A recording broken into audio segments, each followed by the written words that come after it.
का न्यूज़ 18 जम्मू कश्मीर लद्दाख हिमाचल में मैं हूं विशाल और आप देख रहे हैं जम्मू कश्मीर न्यूज़। नायब तहसीलदार की परीक्षा में उर्दू जरूरी नहीं है। केंद्रीय प्रशासनिक अधिकरण ने उर्दू की अनिवार्यता वाला सर्कुलर रद्द कर दिया है। रिट पिटीशन पर सुनवाई के बाद CAT यानी केंद्रीय प्रशासनिक अधिकरण ने ये फैसला लिया है। कोई एक भाषा जानने वाले कर सकेंगे आवेदन। इनमें से डोगरी, उर्दू, हिंदी या अंग्रेजी में एक भाषा का जानना जरूरी होगा। तो इस वक्त की बड़ी खबर आपको दे रहे हैं। नायब तहसीलदार की परीक्षा में उर्दू जरूरी नहीं होगी। केंद्रीय प्रशासनिक अधिकरण ने उर्दू की अनिवार्यता वाला सर्कुलर रद्द कर दिया है। रिट पिटीशन पर सुनवाई के बाद CAT यानी सेंट्रल एडमिनिस्ट्रेटिव ट्रिब्यूनल केंद्रीय प्रशासनिक अधिकरण ने यह फैसला लिया है और इस फैसले के मुताबिक कोई एक भाषा जानने वाले कर सकेंगे आवेदन। या तो डोगरी या उर्दू या हिंदी या अंग्रेजी में एक भाषा का जानना जरूरी होगा।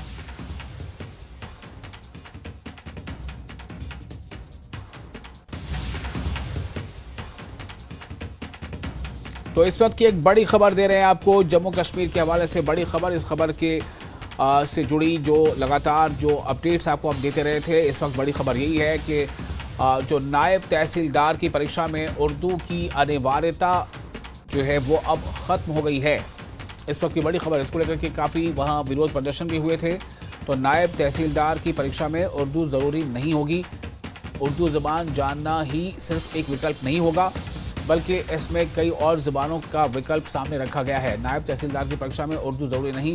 केंद्रीय प्रशासनिक अधिकरण ने उर्दू की अनिवार्यता वाला सर्कुलर रद्द कर दिया है। रिट पिटीशन पर सुनवाई के बाद CAT यानी सेंट्रल एडमिनिस्ट्रेटिव ट्रिब्यूनल यानी केंद्रीय प्रशासनिक अधिकरण ने ये फैसला किया है। कोई एक भाषा जानने वाला कर सकेगा आंदोलन। इस पर अब जो आवेदन होगा वो किसी भी एक भाषा के जानने वाला अगर है तो वो आवेदन कर सकेगा। उन एक भाषा, इनमें से कोई एक भाषा होनी चाहिए, या तो डोगरी या उर्दू या हिंदी या अंग्रेजी। अगर इनमें से कोई एक भाषा भी कोई जानता है, उसका जानकार है, तो वो नायब तहसीलदार के पद के लिए अप्लाई कर सकता है। और इस खबर पर ज़्यादा जानकारी के लिए मौजूद है हमारे संवाददाता समीर भट्ट। समीर, क्या इसको लेकर के और तफसीलात हैं, ज़रा बताएं हमारे दर्शकों को। देखिए, एक बहुत ही बड़ा रिलीफ लेकर आया है जो एडमिनिस्ट्रेटिव ट्रिब्यूनल है, combined administrative tribunal, central administrative tribunal CAT, उसका जो जम्मू बेंच है उसमें एक रेट पिटीशन की गई थी Rajesh Singh and others versus GAD, जो कि गवर्नमेंट का है, GAD के खिलाफ उन्होंने ये एक पिटीशन की थी। और उसमें ये कहा गया था जो जनरल एडमिनिस्ट्रेटिव GAD के खिलाफ, जनरल एडमिनिस्ट्रेटिव डिपार्टमेंट के खिलाफ, उसमें ये कहा गया था कि जो एक सर्कुलर निकला है JKSSB की तरफ से, जिसमें ये सुनिश्चित किया गया था, इसमें कहा गया था कि जो उर्दू है उसको मैंडेटरी कर दिया गया था नायब तहसीलदार पोस्ट के लिए। तो उसके खिलाफ राजेश गुप्ता एंड अदर्स ने 7 पिटिशनर थे जिन्होंने पिटीशन की थी कैट में। उसका फैसला आज आया है और जो ऑर्डर कॉपी है उसके मुताबिक जो कैट ने ये निर्देश दिया है कि जो उर्दू को एक जरूरी भाषा मैंडेटरी कर दिया गया था, कंपलसरी कर दिया गया था नायब तहसीलदार पोस्ट के लिए, उस ऑर्डर को, उस सर्कुलर को उन्होंने रद्द कर दिया है। और अब जो कैंडिडेट्स हैं वो अब 5 भाषाएं जो है, जिसमें उर्दू भी है, उसमें इंग्लिश भी है, हिंदी भी है, डोगरी भी है। तो जो भी लोग उनमें से जितनी भी 5 लैंग्वेजेस में जो भी कैंडिडेट एक लैंग्वेज को जानते हो तो वो उसमें अप्लाई कर सकते हैं। मैं आपको बता दूं, ये एक बड़ा रिलीफ है। कल लास्ट डेट है, क्योंकि 16 तारीख से पहले कल 15 है और 15 तारीख शाम तक इसमें अप्लाई कर सकते हैं। तो जितने भी जो उर्दू नहीं जानते थे, जो अभी तक अप्लाई नहीं कर पा रहे थे, तो वो अब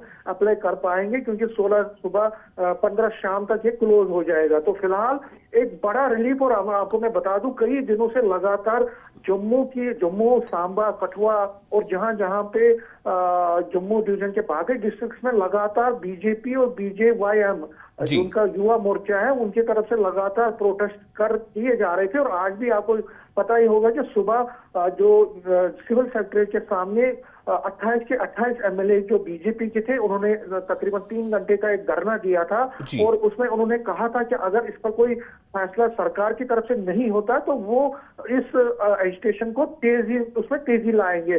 कुछ दिन पहले भी बीजेपी के 14 एमएलए उमर अब्दुल्ला से मिले थे, जो कि चीफ मिनिस्टर है। उनको भी उन्होंने इस बारे में आग्रह किया था, उनसे रिक्वेस्ट की थी कि वो इस मामले में कोई ना कोई ऑर्डर निकाले या जेकेएसएसबी को ये कहे कि वो इसको ऑर्डर को रिमूव करे, लेकिन क्योंकि कोई पेशरफ उस तरफ नहीं हुई। लेकिन अब जो कैट है, जो कि जम्मू बेंच है उसका कैट का, तो उसने एक बड़ा ही एक उनके लिए जो स्टूडेंट्स या कैंडिडेट्स जो सड़कों पर थे उनके लिए एक बड़ा रिलीफ लेकर आई है। और ये ऑर्डर है जिसमें ये कहा गया है कि वो अब नायब तहसीलदार पोस्ट के लिए अप्लाई कर सकते हैं। जिस मैंने कहा 5 लैंग्वेजेस है, उनमें से एक लैंग्वेज भी जो जानता हो तो वो अप्लाई कर सकता है। तो कहीं ना कहीं एक बड़ा रिलीफ ये लेकर आया है इन कैंडिडेट्स के लिए। और जो नायब तहसीलदार पोस्ट के लिए अब उसमें उर्दू जो है उसको मैंडेटरी नहीं किया गया। जी विशाल जी, बहुत शुक्रिया आपका तमाम जानकारी के लिए समीर।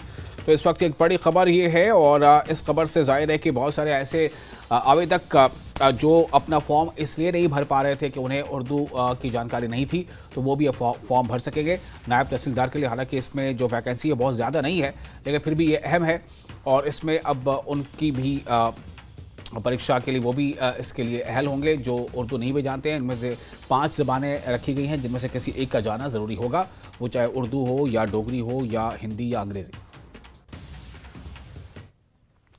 आज नायब तहसीलदार की परीक्षा में उर्दू का विरोध करते हुए जम्मू में बीजेपी विधायकों ने प्रदर्शन किया था। इस दौरान नेता प्रतिपक्ष सुनील शर्मा ने सीएम उमर अब्दुल्ला को चेतावनी देते हुए कहा कि फैसला वापस नहीं लिया गया तो बीजेपी उग्र आंदोलन करेगी। सुनील शर्मा ने कहा कि वो उर्दू के खिलाफ नहीं है, लेकिन अन्य भाषाओं को भी समान महत्व मिलना चाहिए। उन्होंने ये भी बताया कि मुख्यमंत्री से मुलाकात के बावजूद कोई कार्रवाई नहीं हुई है। आपको बता दें कि जम्मू में नायब तहसीलदार की परीक्षा उर्दू के वर्किंग टेस्ट के विरोध में बीजेपी के विधायक सिविल सेक्रेटेरिएट के बाहर धरने पर भी बैठे थे। नहीं चलेगी, तानाशाही नहीं चलेगी, नहीं चलेगी।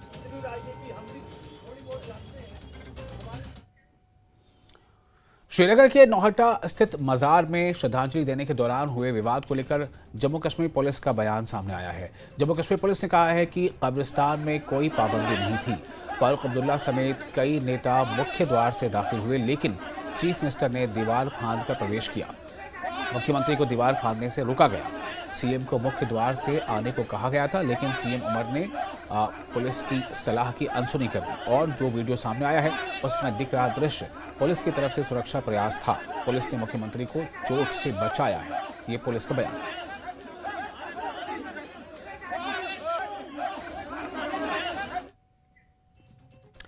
श्रीनगर में सीएम उमर अब्दुल्ला और फारूक अब्दुल्ला कई दूसरे एनसी नेताओं के साथ नौहट्टा में स्थित मजार गए और उन 22 लोगों की कब्र पर फूल चढ़ाकर फातिहा पढ़ा जो 13 जुलाई 1931 को डोगरा राजशाही के खिलाफ विद्रोह पर मारे गए थे। रविवार को सभी नेताओं को यहां आने से रोक दिया गया था, किसी को इजाजत नहीं दी गई। लेकिन सोमवार को सीएम सहित एनसी के नेता पुलिस को चकमा देते हुए गुपचुप तरीके से यहां पहुंचे। कोई बिना सिक्योरिटी के कार से पहुंचा तो मंत्री सकीना इत्तू स्कूटर से पहुंची। उसके बाद सीएम खुद रेलिंग फांदकर मजार के अंदर गए, जिसके बाद मजार का गेट खोला गया और फिर बाकी नेता भी अंदर गए। सभी ने कब्रों पर फूल चढ़ाया और यहां फातिहा पढ़ा। इस मामले में सीएम उमर ने पुलिस प्रशासन पर गंभीर सवाल खड़े किए हैं। सीएम ने कहा कि वो चुपचाप घर से निकले और नौहट्टा में कार खड़ी कर यहां आए। उन्होंने इल्जाम लगाया कि पुलिस ने उन्हें रोकने की कोशिश की, हाथापाई की कोशिश भी हुई। उन्होंने पुलिस और प्रशासन पर गंभीर सवाल खड़े करते हुए कहा कि हमें कोई नहीं रोक सकता, हम यहाँ एक नहीं बल्कि बार बार आएंगे।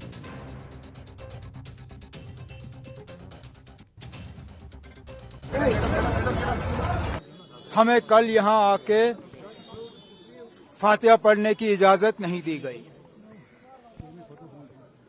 सबको सुबह सवेरे ही अपने घरों में बंद रखा गया।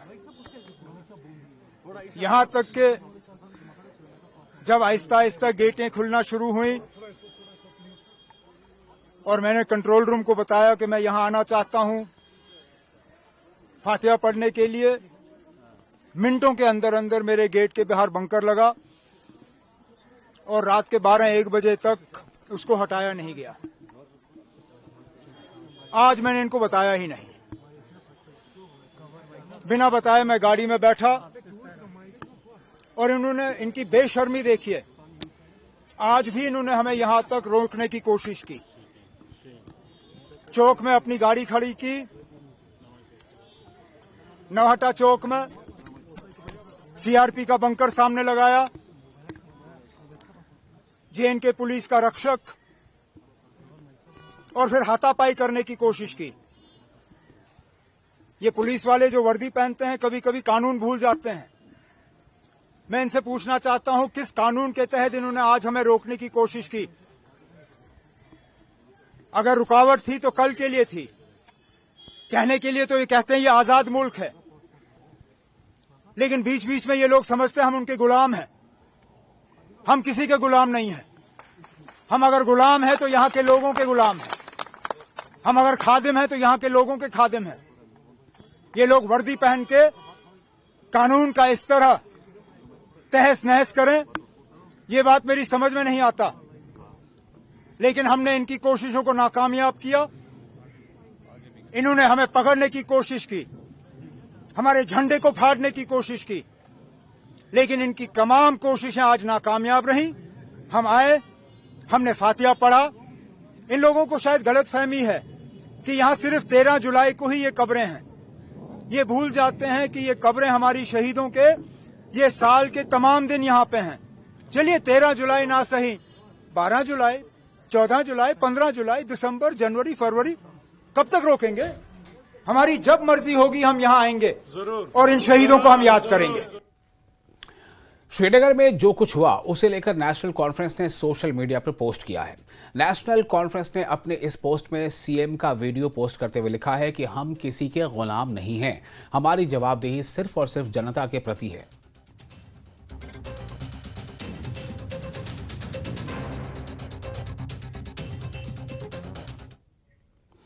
और श्रीनगर विवाद मामले में नेता विपक्ष सुनील शर्मा ने मुख्यमंत्री उमर अब्दुल्ला पर पलटवार किया है। सुनील शर्मा ने मुख्यमंत्री को ड्रामेबाज करार दिया और कहा कि वो सिर्फ अपनी नाकामियों से लोगों का ध्यान हटाने की कोशिश कर रहे हैं। Leader of opposition Jammu and Kashmir assembly Sunil Sharma news 18 से बात करने के लिए धन्यवाद। उमर अब्दुल्ला छलांग मार के अंदर चले गए होम दी, और उसके बाद वो एलेज कर रहे हैं कि पुलिस ने धक्का मुक्की की। देखिए, एक इलेक्टेड चीफ मिनिस्टर को ये चीज़ शोभा नहीं देती है। दीवार फांदना, पुलिस के साथ गुत्थम गुत्थी करना, ये शोभा नहीं देता है। मुझे लगता है कि ये बहुत ही एक, इस शब्द का मैं प्रयोग कर रहा हूँ, बचकाना हरकतें करना। He is portraying himself as a fighter. मैं कश्मीरी कौम का नया फाइटर निकला।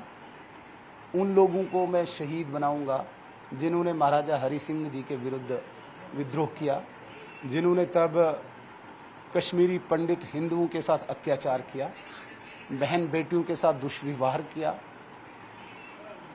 दुकानें लूटी, घर नष्ट किए। सफा कदल, अली कदल, श्रीनगर, मीरपुर, कोटली और राजौरी में हिंदू और सिख रिलीजियस प्लेसेस, टेम्पल्स और गुरुद्वाराज को नष्ट किया। और तब के जिला मजिस्ट्रेट ने उस अनियंत्रित भीड़ को रोकने के लिए गोली का ऑर्डर दिया, और उसमें उस जद में कुछ लोग आए जिनको आज तक कांग्रेस की एक अपीजमेंट, तुष्टीकरण की पॉलिसी ने शेख मोहम्मद अब्दुल्ला के इन कंस्पिरेटर्स को शोधा का दर्जा दिया था, और 370 निरस्त होने के बाद इनको सही संज्ञा दी। अब मुझे समझ नहीं आता कि उमर अब्दुल्ला साहब को रातों रात ये क्या ख्वाब आया। कल तो 13 जुलाई था, कल बड़ा शांत था। किसने प्रवोक किया, किसके ट्वीट से प्रवोक हो गए उमर अब्दुल्ला साहब? क्योंकि ट्विटर पे ही राजनीति करते हैं, ग्राउंड का तो बहुत कम इनको ज्ञान है। तो किसके ट्विटर से ये प्रवोक होके आज दीवार फांदने चले, ये बड़ा दुर्भाग्य है। किसी भी स्टेट या यूनियन टेरिटरी में इलेक्टेड चीफ मिनिस्टर पद जो होता है, उस व्यक्ति को ये चीज़ें करना शोभा नहीं देता। और मुझे लगता है कि उमर अब्दुल्ला साहब ये चीज़ें करके, क्योंकि ये दो परिवारों को बहुत बड़ी छूट है, इस प्रकार की प्रोवोकेटिव सेपरेटिज्म की पॉलिटिक्स को वहाँ पे दोबारा पैदा करना चाहते हैं। ये जो इन्होंने किया, इस वीडियो को देख के वहां का गरीब घर का कोई 18 साल का बच्चा भी इस प्रकार की हरकत करेगा, पत्थर उठाएगा, सिक्योरिटी फोर्स पे मारेगा, क्योंकि ये पुलिस वालों के साथ हाथापाई कर रहे हैं तो वही गरीब का बच्चा पत्थर मारेगा, फिर गोली चलेगी, रक्त रंजित होगा और इनकी दुकान चलती रहेगी। ये दोबारा से ये दोनों परिवार, विशेषकर अब्दुल्ला परिवार, कश्मीर को सड़कों पर पत्थरबाजी करवाने वाले उन नौजवानों को प्रवोक करना चाहते हैं जो पिछले 5 सालों से शांत। लेकिन वो कहते हैं कि हमें गुलाम समझा जाता है, डेमोक्रेसी का नाम नहीं है, एक चीफ मिनिस्टर के साथ इस तरह से किया जाता है, बड़े एलिगेशन लगे हैं। मैं दोबारा से कहूंगा, आप मुझे बताइए कि कहाँ पे उन्हें कौन सी रोक है, वो तो मुझे नहीं पता वो किस बात पर वो कह रहे हैं कि हमें गुलाम साहब। लेकिन जिन लोगों को वो शहीद बता रहे हैं, कल तो उन्होंने उनकी तुलना, उनका कंपैरिजन जलियांवाला बाग के शहीदों से की। मुझे लगता है कि इससे चीप कोई और बात हो नहीं सकती है जो वो कर रहे हैं। हाँ, आप लोगों के काम करो, लोगों के मसाइल हल करो, सारी ताकत आपके पास है, सारी पावर्स आपके पास है। अब ये दीवार फांदना और उन लोगों के लिए वो दिखाना, मैंने कहा ना कि वो फाइटर दिखाना चाहता अपने आप को, आगे आगे अब कमांडर बनना चाहता है पत्थरबाजों का, उसके पीछे पत्थरबाज चले, वो करना चाहते, उसके लिए तो सख्ती होनी चाहिए। क्योंकि इसकी हरकतों से, उमर अब्दुल्ला साहब की हरकतों से कश्मीर में एक सैकड़ों नौजवानों में एक नई दूसरी मुझे लगता है एम पैदा हुई होगी, वही पत्थर फेंकने की। तो इन चीज़ों को तो रोकेगी भारत सरकार, ये थोड़ी होने देगी। न्यूज़ 18 से बात करने के लिए शुक्रिया। कैमरामैन चांद के साथ समीर भट्ट, न्यूज़ 18 जम्मू। और फिलहाल एक छोटा सा ब्रेक लेते हैं। ब्रेक के बाद खबरों का सिलसिला जारी रहेगा। बने रहे न्यूज़ 18 के साथ। मैं हूं विशाल।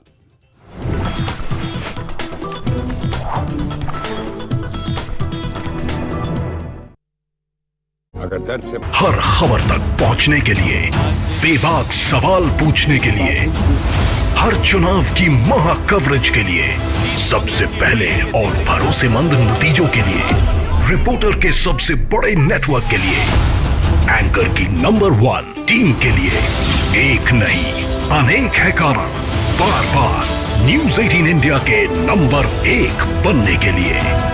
तो देखते रहिए सिर्फ न्यूज 18 इंडिया।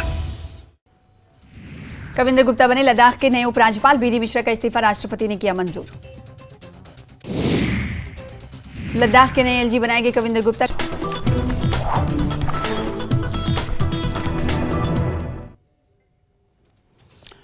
ब्रेक के बाद एक बार फिर आपका इस्तकबाल है। जम्मू कश्मीर नेशनल कॉन्फ्रेंस के प्रवक्ता इमरान नबी डार ने कहा है कि आज की घटनाएं नहीं होनी चाहिए थी। उन्होंने कहा कि 13 जुलाई के लिए लगाए गए प्रतिबंध रविवार को समाप्त हो गए थे। डार ने मुख्यमंत्री के साहस की प्रशंसा करते हुए कहा कि उमर अब्दुल्ला ने ये कहकर राजनेतापन दिखाया है कि हम किसी के गुलाम नहीं हैं। उन्होंने जोर देकर कहा कि सहयोग का मतलब आत्मसमर्पण करना नहीं है।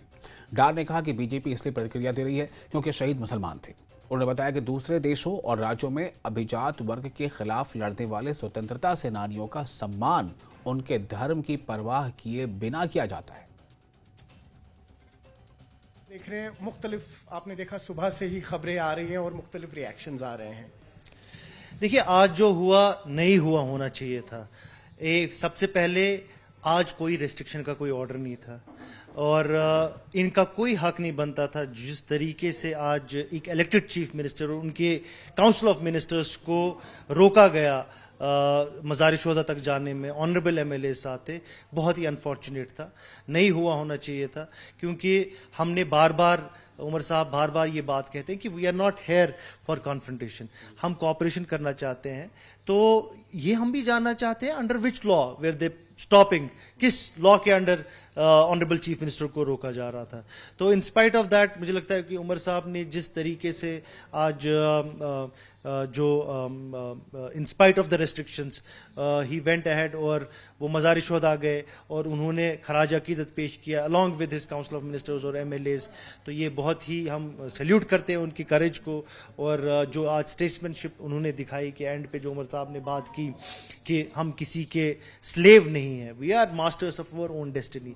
देखिए, national conference cooperation doesn't mean that हम अपना सर काट के नीचे रखेंगे, हम डिग्निटी से रहना चाहते हैं। और ये जो शोधाओं की खराज अकीदत की बात है, ये कोई ऐसे लोग नहीं है जिनका जीरो कंट्रीब्यूशन है। इन लोगों की वजह से ही जम्मू कश्मीर आज है।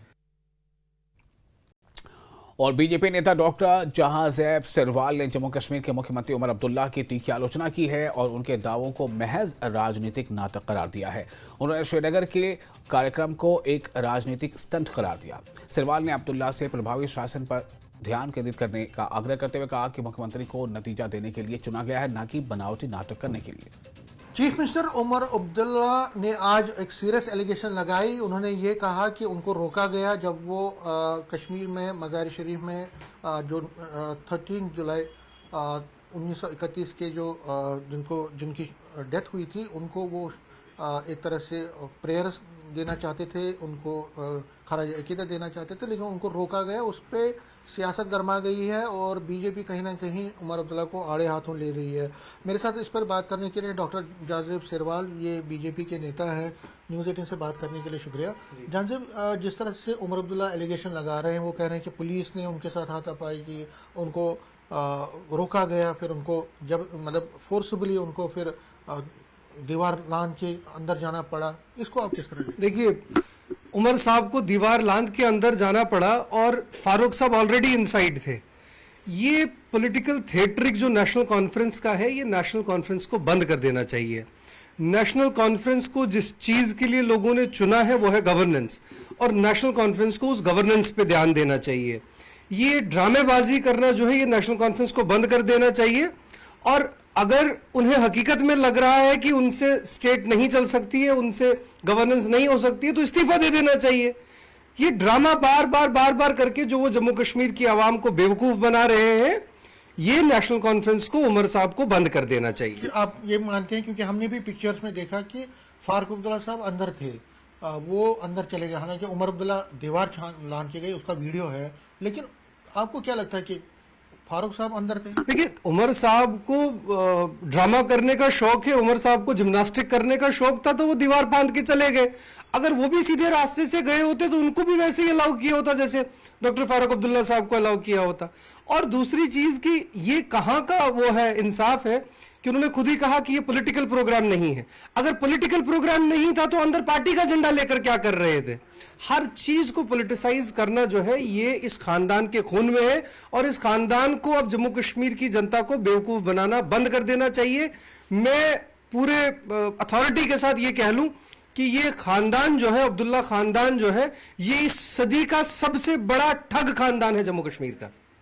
आपको लगता है कि फिर एक बार उनका झूठ सामने आप ये चार्ज करते हैं? हकीकत में उनका झूठ सामने आया है, पहले भी आया है, आज फिर आया है, और जब तक वो ये ड्रामे करते रहेंगे तब तक उनके झूठ जो है एक्सपोज होते रहेंगे। न्यूज़ 18 से बात करने के लिए शुक्रिया।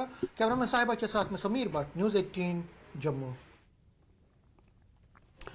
और जम्मू कश्मीर कांग्रेस के मुख्य सचेतक निजामुद्दीन भट्ट ने मुख्यमंत्री उमर अब्दुल्ला के कब्रिस्तान पहुंचने के कदम को उचित ठहराया है। श्रीनगर में न्यूज़ 18 JKLA से बात करते हुए निजामुद्दीन भट्ट ने कहा कि हमें इस कदम की सराहना करनी चाहिए, जहां हम लोगों के अधिकारों के लिए खड़े होंगे, और मुख्यमंत्री ने भी यही किया है। उन्होंने कहा कि राज्य का दर्जा बहाल करना कांग्रेस का प्रमुख एजेंडा है। साथ ही कहा कि कांग्रेस सिद्धांतों पर काम कर रही है और पार्टी कार्यकर्ताओं में किसी भी तरह का विद्रोह बर्दाश्त नहीं किया जाएगा।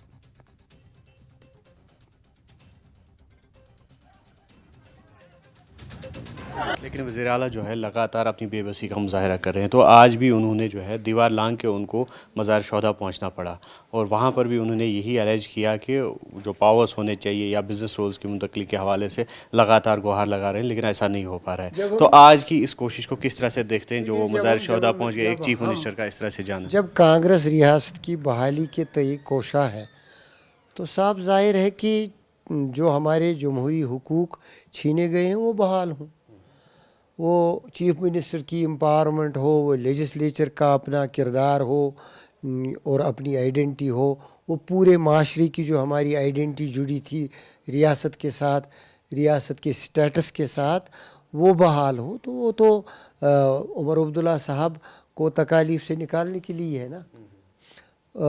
लेकिन उनके अलावा ये आवाम का मामला है, रियासती जम्मू कश्मीर की बिसात का मामला है, उससे जुड़ा है। जब ये बिसात बहाल होगी तो सबों के मसाइल हल होंगे। आज इस तरह सीएम की कोशिश क्या समझते हैं? सीएम ने अपनी तौर से एक कोशिश की, वी अप्रिशिएटेड। ऐसा कुछ नहीं है, जहाँ भी आप रेजिस्टेंस दे पाओगे आवाम के हुकूक के लिए तो उसकी अप्रिसिएशन की ही जानी चाहिए। मेरा ज़ाती मशवरा सबों से यही होगा कि जो हमारा कलेक्टिव मामला है वहाँ एक कॉमन अप्रोच अगर बन पाए तो अच्छा है, उसमें क्या है, उसमें कोई दो राय, कोई उधर से कंट्रीब्यूट करे उसकी तरफ, कोई इधर से करे, तो it will ultimately come to an achievement. देखिए डिसेंट जमहूरियत का टेम्परामेंट होता है, डिसेंट हो लेकिन रिबेलियन नहीं होना चाहिए। अगर कुछ लोग अपनी ही पार्टी के आईन या अपनी लीडरशिप के अहकामात का उल्लंघन करें तो वो एक रिबेलियन होता है जो कोई तंजीम बर्दाश्त नहीं करती है। इसी तरह कांग्रेस का मिजाज ये है कि फैसले लेने में देर तो लगती है लेकिन कांग्रेस भी रिबेलियन बर्दाश्त नहीं करती है। आपने देखा होगा, इसकी एक लॉन्ग हिस्ट्री है, बड़े बड़े लोग आए गए। तो ये थे जम्मू कश्मीर कांग्रेस के चीफ व्हिप निज़ामुद्दीन भट्ट, जिन्होंने अपनी राय जो है वो ज़ाहिर की मौजूदा पॉलिटिकल सिनेरियो के हवाले से, और उन्होंने कहीं ना कहीं जस्टिफाई किया सीएम उमर अब्दुल्ला की आज की उस कोशिश को जिसके तहत वो मज़ार शोधा पहुँच गए। वहीब खान के साथ न्यूज़ 18 के लिए श्रीनगर से मुदस्सिर कादरी। और पश्चिम बंगाल के सीएम ममता बनर्जी ने एक्स पर पोस्ट किया और लिखा कि शहीदों की कब्रगाह पर जाने में क्या गलत है। ये न सिर्फ दुर्भाग्यपूर्ण है बल्कि एक नागरिक के लोकतांत्रिक अधिकार का भी हनन है। आज सुबह एक निर्वाचित मुख्यमंत्री उमर अब्दुल्ला के साथ जो हुआ वो अस्वीकार्य है, नामंजूर है, स्तब्धकारी है और शर्मनाक है। और शिवसेना डोगरा फ्रंट की तरफ से सीएम उमर अब्दुल्ला के खिलाफ जम्मू में विरोध प्रदर्शन किया गया। प्रदर्शनकारियों ने नारेबाजी करते हुए कहा कि महाराजा हरि सिंह के खिलाफ जाकर जो बातें कही जा रही हैं उन्हें वो बर्दाश्त नहीं करेंगे। प्रदर्शनकारियों ने कहा कि कश्मीर में जिनको मारा गया था वो दंगाई थे, ना कि शहीद। उन्होंने बताया कि अगर इस तरह की हरकतें आगे भी चलती रही तो वो अपना विरोध प्रदर्शन और भी तेज करेंगे। सर, आज का प्रोटेस्ट 13 जुलाई 1931 ट्रेटर्स डे के रूप में मनाने का प्रयास कर रहा हूँ। ये गद्दारों का दिन है। कुछ लोग इसको शहीद करने का प्रयास कर रहे हैं। इलेक्टेड रिप्रेजेंटेटिव, चुना हुआ मुख्यमंत्री, वो भी इसको इस तरह के शब्दों से उच्चारण करने का प्रयास करना मैं समझता हूँ सरासर गलत है। वो शहीद नहीं थे, वो ट्रेटर थे, वो गद्दार लोग थे, जिसने महाराजा हरि सिंह के शासनकाल के अंदर एक कौन था वो खानसामा हमीद, जिसने ये सारी रचना रची। उस रचना के माध्यम से गिलगिस्तान किस तरह से महाराजा के कब्जे से अलग हो जाए, वो एक साजिशी अंग्रेजों के शासनकाल के अंदर, और इसको आगे फिट करने का प्रयास किया गया। इसलिए मैं इसको गद्दारों का दिन मानता हूं। तभी जाकर के फायरिंग हुई, तभी लोग से जो है वो मारे गए। लेकिन मैं एक बात बड़ी स्पष्ट करना चाहता हूं, जितनी नौकरियां उग्रवादियों को दी गई हैं, श्रीमान उपराज्यपाल महोदय वापस लीजिए। और जो आपने उग्रवाद ग्रस्त परिवारों को नौकरियां दी हैं, ये बड़ा सफल और अच्छा कदम है जिसका मैं स्वागत करता हूं। लेकिन 13 जुलाई 1931 ट्रेटर्स डे, गद्दारों का दिन हम मनाने का प्रयास कर रहे हैं। ये कोई शहादत का दिन नहीं है, ये गद्दारों का दिन है। और फिलहाल एक छोटा सा ब्रेक लेते हैं। ब्रेक के बाद खबरों का सिलसिला जारी रहेगा। बने रहे न्यूज़ 18 के साथ। मैं हूं विशाल।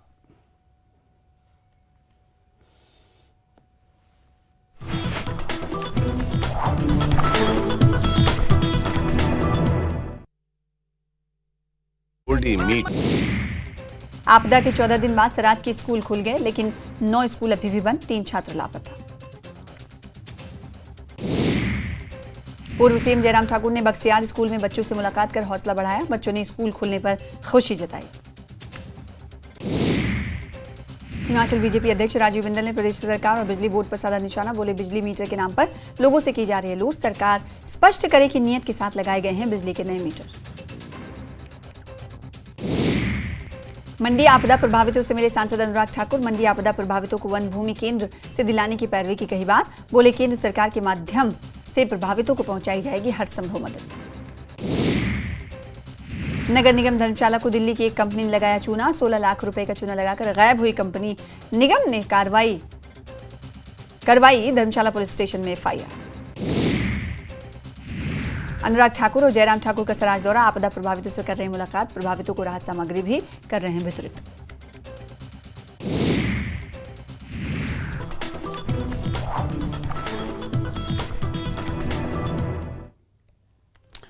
ब्रेक के बाद एक बार फिर आपका स्वागत है। आप देख रहे हैं न्यूज 18 JKLS पर जम्मू कश्मीर न्यूज। जम्मू कश्मीर के पूर्व सीएम और बीजेपी के वरिष्ठ नेता कविंदर गुप्ता लद्दाख के उपराज्यपाल बनाए गए हैं। उपराज्यपाल बनाए जाने पर कविंदर गुप्ता ने प्रधानमंत्री नरेंद्र मोदी को धन्यवाद दिया है।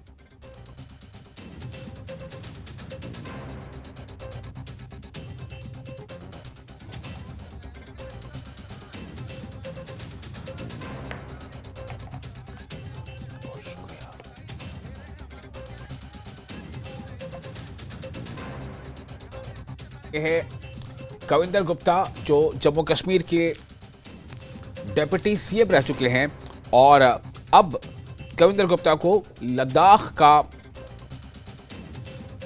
गवर्नर बनाया गया है, LG बनाया गया है, उपराज्यपाल। और इसलिए उनके जो समर्थक हैं वो उन्हें मुबारकबाद दे रहे हैं, उन्हें मिठाइयाँ खिला रहे हैं, उनका मुंह मीठा कर रहे हैं। तो ये एक बड़ा बदलाव है और खुद कविंदर गुप्ता भी इस फैसले के बाद से काफ़ी खुशी है। उन्होंने प्रधानमंत्री का आभार जताया है। जम्मू कश्मीर के पूर्व सीएम और बीजेपी के वरिष्ठ नेता कविंदर गुप्ता लद्दाख के उपराज्यपाल बनाए गए हैं। उपराज्यपाल बनाए जाने पर कविंदर गुप्ता ने प्रधानमंत्री नरेंद्र मोदी को धन्यवाद दिया है। जी, अब आप न्यूट्रल तरीके से चलेंगे ना, क्योंकि अब आपको राजनीति, ये एक ऐसा पोस्ट है जो कि राजनीतिक नहीं है। बिल्कुल अध्यक्ष जी के साथ खड़ा हूँ। अध्यक्ष जी के इनकी मेहनत और जिन्होंने इस लायक समझा, तो मैं इनका भी धन्यवाद करना चाहता हूँ। और मुझे है कि जिस प्रकार से स्पीकर के नाते भी मैंने काम किया है नॉन पॉलिटिकल होकर के, अब ये दायित्व अच्छी प्रकार से निभाने का प्रयास। कोई दुख है क्योंकि राजनीति आप बहुत सक्षम रहे हैं, तो अब राजनीति नहीं कर पाएंगे? देखिए, ऐसा नहीं, ये सारी उम्र राजनीति की है। 1975 पहली बार जेल गया था, तो उससे 50 साल कंप्लीट किए हैं। तो मुझे लगता है कि प्रधानमंत्री जी और महामहिम राष्ट्रपति जी ने इसके लायक मुझे समझा, मैं उनका धन्यवाद करना। लेकिन जम्मू छोड़ने का, जम्मू कश्मीर की राजनीति छोड़ने का मलाल रहेगा? देखिए, कार्यकर्ता हूँ, जहाँ बिठाएंगे वहाँ काम करना है, चैलेंज है और चैलेंज को स्वीकार करता हूँ। सुना है प्राइम मिनिस्टर ने भी बात की आपसे? अभी नहीं की, अभी नहीं, पहले की थी, 2 दिन पहले की थी, उन्होंने बताया था। अच्छा, उन्होंने बताया था? जी जी। तो आप खुश हैं आप, क्योंकि राजनीति छोड़नी पड़ी? देखिए, काम कोई भी हो, किसी कार्यकर्ता के नाते भी काम कर रहा था, आगे भी काम करूंगा। अच्छा, तो प्रायोरिटीज क्या रहेंगी? देखिए, क्योंकि लद्दाख एक महत्वपूर्ण है। ठीक है, जिस प्रकार से वहां पर जाकर के उसको स्टडी करना पड़ेगा और जो आज चल रहा है उसको किस प्रकार से हम ठीक तरह से निभा पाएं और जिससे जनता को भी खुश रखें, क्योंकि इसमें डायरेक्ट जिम्मेवारी रहती है। तो इन सभी चीजों को सीखना भी पड़ेगा और करना भी पड़ेगा। क्या स्टेक होल्डर से बात होगी, वहाँ के जितने भी स्टेक होल्डर्स, क्या आप उनको बिठाएंगे? देखिए, अभी जाने के बाद ही बात करूंगा मैं। ये क्योंकि इस वक्त बारिश भी थोड़ी हो रही है, शुभ संकेत है, आपको लगता है कि ये एक अच्छी शुरुआत? एक चैलेंज मिला है, स्वीकार कर। देखिए, कविंदर जी अपने आप में एक इंस्टीट्यूशन है। इनका अनुभव, प्रशासनिक अनुभव हो चाहे राजनीतिक अनुभव हो, इसकी कोई तुलना नहीं है। कविंदर जी बचपन से स्वयंसेवक, उसके बाद प्रचारक, उसके बाद पार्टी के कार्यकर्ता और पार्टी के कार्यकर्ता के बाद मेयर, मेयर के बाद स्पीकर, स्पीकर के बाद डिप्टी सीएम और आज लेफ्टिनेंट गवर्नर का ओहदा देके भारतीय जनता पार्टी ने एक ऐसे कर्मठ कार्यकर्ता को वो स्थान दिया है जहां वो डिजर्व करते हैं। और मुझे पूरी उम्मीद है कि कविंदर गुप्ता जी लह जाने के बाद वहाँ की जो स्थानीय समस्याएं हैं, वहाँ की लोगों की एस्पायरेशंस हैं, वो पूरी करेंगे। लेकिन हमें दुख इस बात का है कि अब अनबाइज्ड पोजीशन पे हैं, एक न्यूट्रल पोजीशन पे जा रहे हैं, जहाँ से ये डायरेक्ट प्रत्यक्ष रूप से पार्टी का कोई काम नहीं कर पाएंगे, तो वो हमें कमी खलेगी। तो क्या लगता है कि जो सीनियर नेताओं को जिस तरह से जिम्मेदारी, बड़ी जिम्मेदारी, और लद्दाख हम देखते हैं कि वहाँ पे कोई अभी भी कुछ इश्यूज चल रहे हैं, चाहे स्टेटहुड के बारे में या बाकी, तो ये क्या लगता है आपको इनकी देख? कविंदर जी सक्षम है, जो भी इश्यूज हैं वहाँ के, जो भी समस्या है। मैंने कहा परिपक्व नेता हैं, हर बात को बड़ी बात समझते हैं। लगभग 50 से भी ऊपर वर्ष की राजनीति, पुरुष राजनीति में राष्ट्रीय स्वयंसेवक संघ से जुड़ना, उसके बाद भारतीय जनता पार्टी और आज सीधे तौर पर LG बनना, मेरा मानना है कि हम सब के लिए भी एक गौरवमयी विषय है। हम देश के प्रधानमंत्री जी का आभार प्रकट करना चाहते हैं, राष्ट्रीय नेतृत्व का आभार प्रकट करना चाहते हैं कि जिसके चलते हमें ये मौका मिला है। पहले बाबू परमानंद जी के रूप में मौका मिला था और आज कविंदर गुप्ता जी के रूप में क्योंकि आपके पुराने साथी रहे। मेरे बिल्कुल पुराने साथी हैं, लगभग 40 वर्ष हम लोगों ने इकट्ठे काम किया है, 35-40 वर्ष। ऐसे समय में इनका LG बनना मेरे लिए एक बहुत गौरवमयी विषय है। मैं इनको, इनके परिवार को ढेर सारी शुभकामनाएं देता हूं और राष्ट्रीय नेतृत्व का और खासतौर पर देश के प्रधानमंत्री जी को बहुत आभार प्रकट करना चाहता हूं कि आज हमारे बीच में से कार्यकर्ता को जो है। और लद्दाख का नया उपराज्यपाल नियुक्त होने पर ज़ांस्कार के निर्वाचन क्षेत्र से पूर्व भाजपा जिला अध्यक्ष और वर्तमान पार्षद स्टैनसन लाकपा ने कविंदर गुप्ता को बधाई दी है।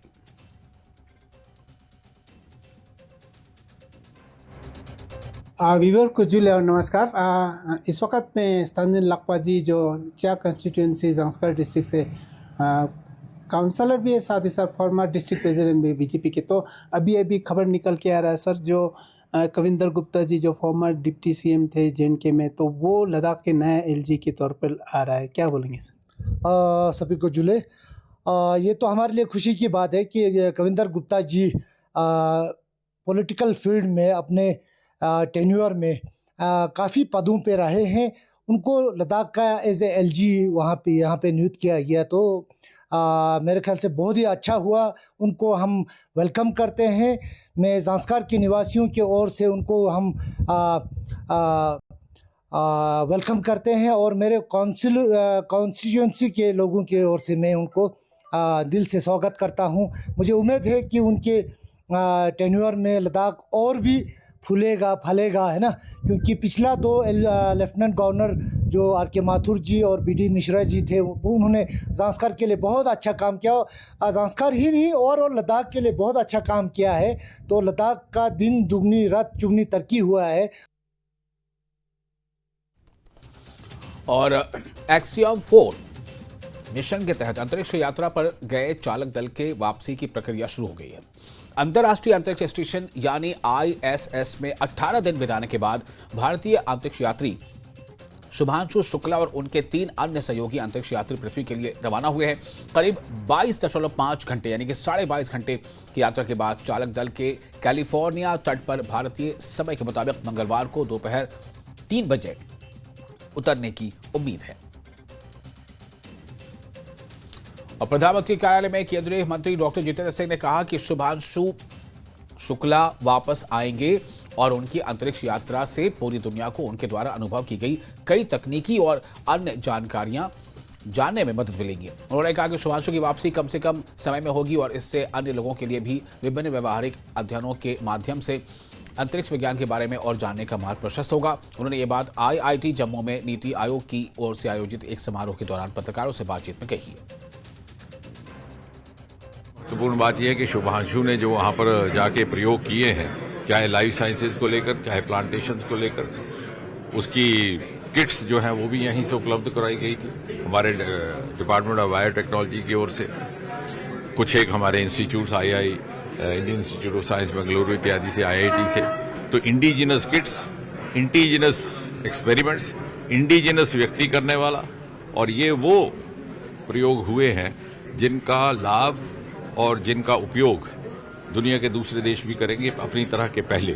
लाइफ साइंसेज में उदाहरण के तौर पर मायोजेनेसिस के मसल्स पर क्या असर हो जाता है जब आप अंतरिक्ष में रहते हैं, कि उसकी वेस्टिंग हो जाती है, डिस्फंक्शन हो जाता है, और किस तरह से उसकी रोकथाम की जाए। इसी प्रकार अगर बहुत देर तक आप गैजेट्स इस्तेमाल करते हैं तो आपके कॉग्निटिव इफेक्ट्स क्या रहते हैं, आपके दिलो दिमाग पर उसका क्या असर हो सकता है, उसको कैसे रोकथाम करना, या अंतरिक्ष में किस तरह से अगर कुछ पौधे उगाने का प्रयोग करना है, बीज उगाने का, तो ये सारे प्रयोग, इनकी कल्पना आज तक कभी की नहीं गई थी। भारत की पहल पर शुभांशु की ओर से दुनिया भर के लिए किए गए। और जैसे मोदी जी कहते हैं वसुदेव कुटुंबकम, मेरे ख्याल से उस मंत्र पर चलते हुए पहली बार भारतीय मूल के प्रयोग भारतीय व्यक्ति के द्वारा सारे विश्व बंधुओं के लिए। कांग्रेस प्रवक्ता और महिला कांग्रेस अध्यक्ष अलका लांबा ने उपराज्यपाल मनोज सिन्हा की ओर से पहलगाम हमले की जिम्मेदारी लेने वाले बयान को लेकर हमला बोला है। इसको लेकर अलका लांबा ने लेफ्टिनेंट गवर्नर मनोज सिन्हा का इस्तीफा मांगा है। अलका लांबा ने कहा है कि पहलगाम हमले में सुरक्षा चूक हुई है, इसके लिए गृहमंत्री अमित शाह को पहले और फिर लेफ्टिनेंट गवर्नर को इस्तीफा देना चाहिए। देखिए, जिम्मेदारी तो देश के गृह मंत्री को लेनी चाहिए थी, पर लगता है कि उन्होंने अपना ठीकरा उनके सर पर फोड़कर उनसे ये बयान दिलवाया है। अगर ये बयान उनका अपना होता एलजी का, तो वो इस्तीफा लेकर आते और इस्तीफा दे चुके होते और उसके बाद पीसी करते कि ये पहलगांव में जो आतंकी घटना में जांच में जो आया है कि सुरक्षा में सेंध हुई, और इस बात को तो सर्वदलीय बैठक में खुद राजनाथ सिंह जी ने पहली सर्वदलीय बैठक में मान लिया था कि सुरक्षा में चूक के कारण पहलगांव में इतना बड़ा जो है आतंकी हमला हो गया, और उसी समय इस्तीफा तो गृह मंत्री को देना था। लेकिन आज जैसे जैसे चीजें सामने आ रही हैं, आज गृह मंत्री को इस्तीफा देने की बजाय जो है उनसे ये बात कहलवाई जा रही है इस्तीफा दोनों को देना चाहिए। दोनों पूरी तरह फेल हुए हैं। जम्मू कश्मीर के पुलिस महानिदेशक ने हंदवाड़ा के राजवार के सुदूर इलाकों का दौरा किया। इस दौरे का मकसद केंद्र शासित प्रदेश के सबसे चुनौतीपूर्ण इलाकों में से एक में तैनात पुलिसकर्मियों का मनोबल और प्रेरणा बढ़ाना था। डीजीपी की मौजूदगी में इन कठिन परिस्थितियों में काम कर रहे विशेष अभियान समूह के जवानों का मनोबल बढ़ाने की महत्वपूर्ण भूमिका निभाई है।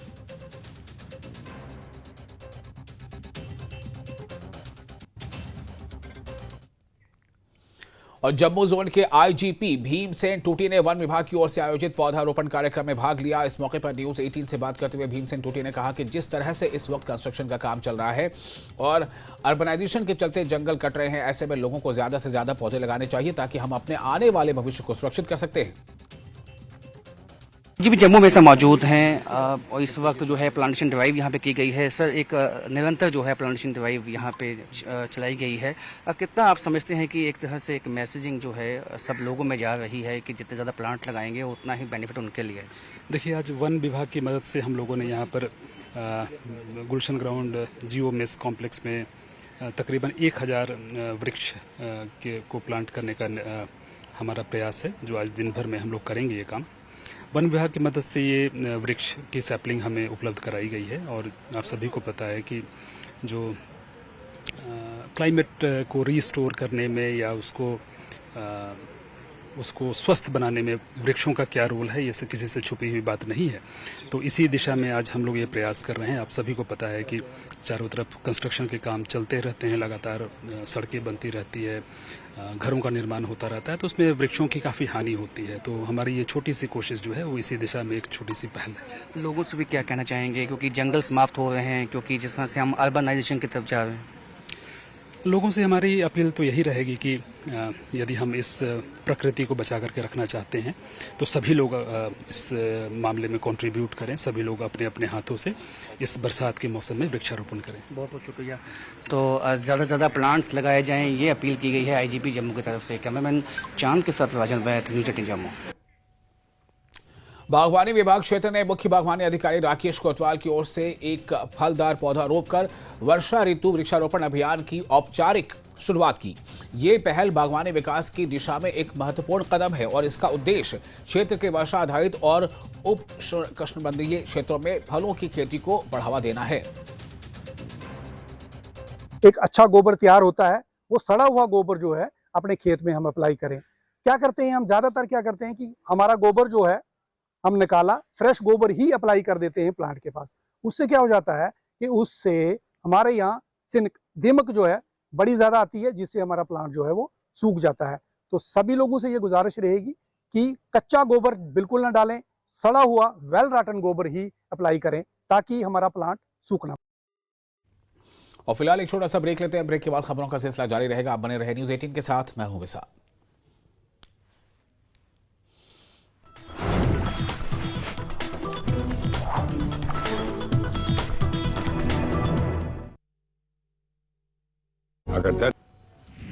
कविंद्र गुप्ता बने लद्दाख के नए उपराज्यपाल। बीडी मिश्रा का इस्तीफा राष्ट्रपति ने किया मंजूर। लद्दाख के नए एलजी बनाए गए कविंद्र गुप्ता, कहा मैं प्रधानमंत्री और राष्ट्रपति का धन्यवाद करता हूं, पार्टी के लोगों का भी धन्यवाद।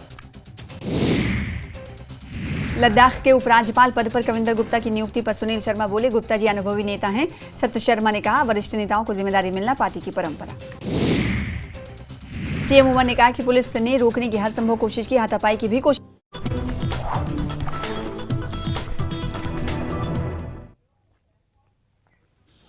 ब्रेक के बाद एक बार फिर आपका स्वागत है न्यूज़ 18 जे के लिए। पर आप देख रहे हैं जम्मू कश्मीर पर मुश्तमिल special bulletin Jammu Kashmir news. One तस्करी के खिलाफ बड़ी कार्रवाई करते हुए पीरवा रेंज वन प्रभाग के अधिकारियों ने Gulab Bagh one block compartment 68C से अवैध लकड़ी ले जा रहे एक वाहन को जब्त किया। एक विशिष्ट सूचना पर कार्रवाई करते हुए रेंज अधिकारी मंजूर अहमद के नेतृत्व में एक टीम ने बेरवाह रेंज और गूगल द्वारा 1 ब्लॉक के कर्मचारियों के साथ मिलकर एक गहरे नाले में एक लावारिस और आंशिक रूप से जली हुई टाटा मोबाइल गाड़ी भी बरामद की।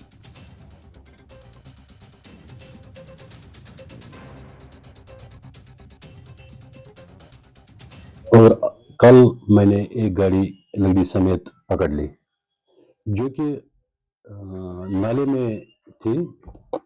जो ही मुझे शोर से फोन आया कि दरख्त कट रहे हैं, फिर मैंने अपनी टीम को मुतहरिक किया और टाइम लगता है आधा घंटा पौना घंटा मुझे लगा। तकरीबन सुबह 6 बजे मैं वहां पहुंचा और जो ही मैं वहां पहुंचा गाड़ी में आग लगी हुई थी, गाड़ी जल रही थी। फिर हमने उसको बुझाने की कोशिश की और उसको बुझा दी। उन चोरों ने छोटे पोल दया क्लास 20-30 3 काटे थे और वहां बिखरे हुए थे सड़क पर और गाड़ी जल रही थी। और बांडीपोरा में एसीबी की ओर से डाकघर में छापा मारा गया। इस दौरान एक कर्मचारी को 6000 की रिश्वत लेते रंगे हाथों गिरफ्तार किया गया। आरोपी की पहचान रुहामा बारामूला रिवासी मुदस्सिर अहमद नजर के रूप में हुई है, जो बांडीपोरा डाकघर में डाक सहायक के पद पर तैनात था। एसीबी अधिकारियों ने बताया कि आगे की जांच जारी है। एसीबी ने लोगों से भ्रष्टाचार की किसी भी घटना की सूचना देने की अपील की है।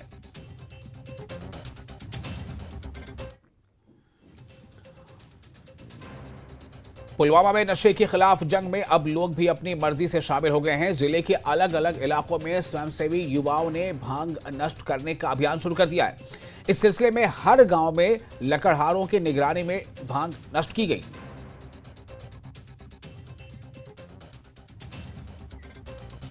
और अग्नि सुरक्षा और तैयारियों को बढ़ावा देने के लिए जिला अस्पताल कुलगाम में एक जागरूकता सह मॉक ड्रिल कार्यशाला का आयोजन किया गया। कार्यक्रम का मकसद अस्पताल के कर्मचारियों और आम जनता को आग से बचाव, आपातकालीन प्रक्रिया और किसी भी आग संबंधी घटना की स्थिति में सुरक्षा प्रोटोकॉल के बारे में बेदार करना था।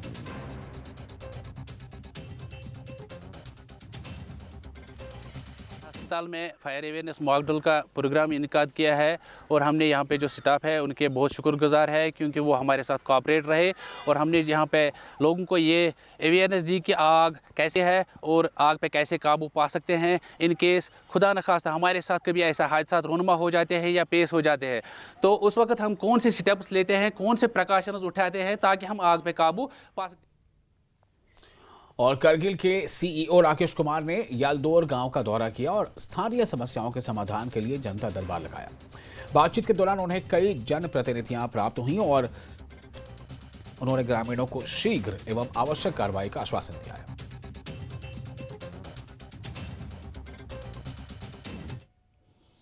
पापुर विधायक हसनैन मसूदी ने अलूची बाग और लादू क्षेत्रों में 2 नई जल आपूर्ति योजनाओं का उद्घाटन किया। इफ्तिताही इस तकरीब में जल शक्ति विभाग के वरिष्ठ अधिकारी भी मौजूद रहे। ये योजनाएं अलूची बाग, लादू, कांडबल, हेरपोरा और अन्य क्षेत्रों के लिए तैयार की गई हैं। मकसद ये है कि आवाम को राहत हो, आवाम पीने का साफ पानी हो वो आवाम को मैसर हो, जो नल से जल टेप्ड वाटर है वो मैसर हो, और हर जगह हमारा ये कोशिश है कि हम मुस्तकम करें। और हम मशकूर हैं इंजीनियर साहिबान का, जो हमारी सुपरिटेंडिंग इंजीनियर पुलवामा शुपैया हैं, मोहतरमा नाजिया नज़ीर, हमारी विपुन जी हैं, एग्जीक्यूटिव इंजीनियर यहाँ मुदस्सिर जी हैं, उनकी टीम है, और यहाँ पर मैकेनिकल इंजीनियर हैं।